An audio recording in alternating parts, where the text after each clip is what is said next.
ये बात करते हैं माइनॉरिटी की 15% है। अरे तुम झूठ बोलते हो। या मुस्लिम माइनॉरिटी में नहीं, मेजोरिटी में 190 करोड़ संसार में मुसलमान है। हिंदू कितने? 100 करोड़। एकता कितनी? 10 करोड़ में भी नहीं। हमारे शिवलिंग के बारे में जब बोला तो नुपुर शर्मा ने, ओ मौलानाओं ने, इन्हें तो तभी प्रोटेस्ट कर देना चाहिए था। ये लोग करते क्या है, न्यूज में देखते हैं वीडियो और कमेंट छोड़ देते हैं, हम नुपुर शर्मा के साथ है। ऐसे साथ का घंटा फायदा तुम्हारा। अभी मैं नुपुर शर्मा की एक स्टोरी बताता हूँ और समझना तुम्हारी समझ से कितना परे है। 26 तारीख को नुपुर शर्मा का बयान था। मौलानाओं ने पहले से अंतरराष्ट्रीय देश पे बात कर रखी थी कि हम ऐसे ऐसे शिवलिंग के बारे में बोलेंगे तो पलट के हमारे पे जवाब मोहम्मद का ऐसा आएगा। ठीक है, नुपुर शर्मा ने जवाब दिया। अगले दिन जुम्मा भी था। अगले दिन इन्होंने पत्थरबाजी क्यों नहीं करी? ना तो इन पे व्हाट्सएप ग्रुप था, ना इन पे पत्थर थे, ना इन पे पेट्रोल था, ना इन पे खाली दारू की बोतलें थी, ना इन पे युवा का जोश था। इसलिए इन्होंने 7 दिन की प्लानिंग करी। पता हम क्रिमिनल लॉ जब पढ़ते हैं ना तो हमें पढ़ाया जाता है कि जहाँ प्रोवोकेशन होती है वहाँ प्लानिंग नहीं होती, और जहाँ प्लानिंग होती है वहाँ प्रोवोकेशन नहीं होती। आप बताइए, रामनवमी में जब पत्थरबाजी हुई, इन्होंने कहा जज साहब से कि जज साहब एक भीड़ आई हमारे इधर और हमें गुस्सा आया और हमने पत्थरबाजी करी। तुम्हारे को जब गुस्सा आया तो 2-3 मिनट बाद तुम्हारे पे पत्थर कैसे निकल गई? अरे पत्थरबाज है। मैं बता रहा हूँ सारे मुस्लिम नहीं है, लेकिन एक ही कौम के 99.9999999% आतंकवादी निकलते हैं। भीड़ इकट्ठा हो जाती है, उससे युवा भटक जाता है। जुम्मा पे क्यों होता है? आज भी तो जुम्मा था, आज भी तो जुम्मा था। ये भड़काते हैं मौलाना। सबसे बड़ी बात, केस ठोक दूं इन मौलानाओं पे। ये मौलाना भड़काते हैं, ये युवाओं को भड़काते हैं।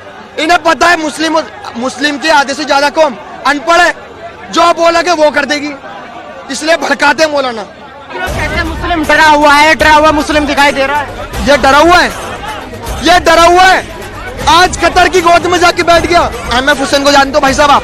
एमएफ हुसैन वो था जो भगवानों की नंगी तस्वीरें बनाता था। 2006 में नंगे पांव भागा। 2 कौड़ी का इंसान, 2 कौड़ी का, आज कतर में जाके 2010 में सिटीजनशिप दे दी। मैं तो मोदी जी से भी गुस्सा हूं। कतर ने जब बुलाया था तो मोदी जी को एक सवाल करना चाहिए था कि तुमने एमएफ हुसैन को नागरिकता क्यों दी? क्यों दी? ये अपने आप को बेचारा बताते हैं।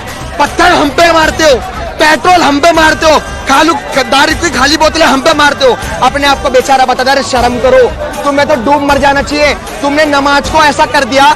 मोदी जी ने कहा था एक हाथ में लैपटॉप और एक हाथ में कुरान होगी, लेकिन आज तुमने एक हाथ में पत्थर और एक हाथ में संविधान रख रखा है। जहां जा रहे हो अंतरराष्ट्रीय स्तर पर संविधान की धज्जियां उड़ा रहे हो, और जहां जा रहे हो वहां पत्थरबाजी कर रहे हो। आज नुपुर शर्मा ने एक बयान दिया तो तुम्हारी ऐसे फड़फड़ा गई। अरे चाइना में तो दाढ़ियां कटवाई जा रही है, चाइना में तो कुरान शरीफ की आयतें मिटाई जा रही है, चाइना में तो कंसंट्रेशन डिटेंशन सेंटर में रख रखा है, चाइना में तो मुसलमानों के दिमाग से इस्लाम को खुरेज की निकाला जा रहा है। आज जितने भी पत्थरबाजी हो रही है, मोदी जी बुरा मत मानना, ये आपकी वजह से हो रही है। आपने जो हमारी श्रद्धा बनाने रखने वाले के लिए नुपुर शर्मा थी, उसने हमारे लिए बोला, आपने गलत निकाल दिया। जब एक प्लेन हाईजैक होता है तो मेजर या मेयर कोशिश करता है कि उनकी बात ना मानी जाए, वरना आतंकवादी सोचते सरकार दबी हुई है। आपने बहुत गलत करा, आपको नहीं करना चाहिए। आज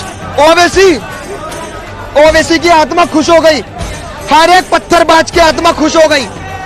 इतना गुस्सा, एक मोहम्मद, एक इंसानी तो था वो, 561 में जन्म ही तो हुआ था उसका। अरे हमारा तो 5 लाख साल पहले का धर्म है, सनातन धर्म। आखिरी सवाल ये है कि आपने देखा था यूपी में बुलडोजर चल जाता था, अब की बार बुलडोजर में देरी क्यों हो रही है?